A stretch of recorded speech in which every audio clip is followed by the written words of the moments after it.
ଏ ଜଗତରେ ଆଜ୍ଞା ଚାରୋଟି କଥା ଅଛି।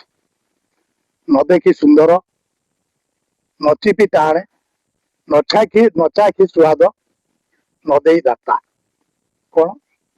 ନ ଦେଖି ସୁନ୍ଦର, ତାର ଅର୍ଥ ଏ ଝିଅ ଦେଖିବା ପାଇଁ ଭାଇ ଯାଇଛି ଭଉଣୀ ପାଇଁ ଗୋଟେ ବର ପାତ୍ର ଦେଖିବା ପାଇଁ। ଦେଖିକରି ଆସିଲା, ଘରେ ମା ପଚାରିଲା, ଆରେ ଦେଖିବାକୁ କେମିତି? ନାଇଁ ଦେଖିବାକୁ କନ୍ଦର୍ପ ପରି। କନ୍ଦର୍ପକୁ କଣ କିଏ କେବେ ଦେଖିଛି? ତେଣୁ ନ ଦେଖି ସୁନ୍ଦର, ନ ଚିପି ଟାଣେ। ଗୋଟେ ବୁଢା ଲୋକକୁ ଗୋଟେ ରାଶି ଲଡୁ ଦିଆହେଲା, ସେ ଖାଇ ପାରିଲାନି, ଗଳି ପଡିଲା।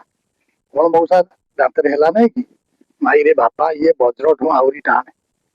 ବଜ୍ରକୁ କଣ କିଏ କେବେ ଦେଖିଛି? ତେଣୁ ନ ଚିପି ଟାଣେ।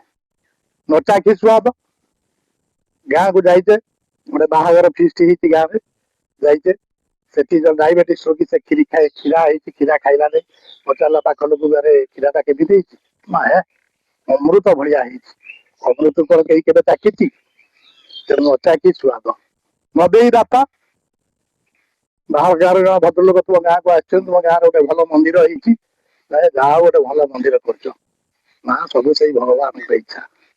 ଇଏ ଭଗବାନ କଣ ଟଙ୍କା ଦେଇଛନ୍ତି ନା ଗୋଡି ସିମେଣ୍ଟ ଗୋଳେଇଛନ୍ତି? କିନ୍ତୁ ସେ ଏମିତି ଜଣେ ଦାତା, ତା ଭଳିଆ ଦାତା ସଂସାରରେ ନାହିଁ। ତେଣୁ ସେ ନ ଦେଇ ଦାତା। କଥାଟା ଯଦି ଭଲ ଲାଗେ ତାହେଲେ ମୋ ଚ୍ୟାନେଲକୁ ସବସ୍କ୍ରାଇବ କରିବେ ଏବଂ କମେଣ୍ଟରେ ଜୟ ସୀତାରାମ ବୋଲି ଲେଖିବେ।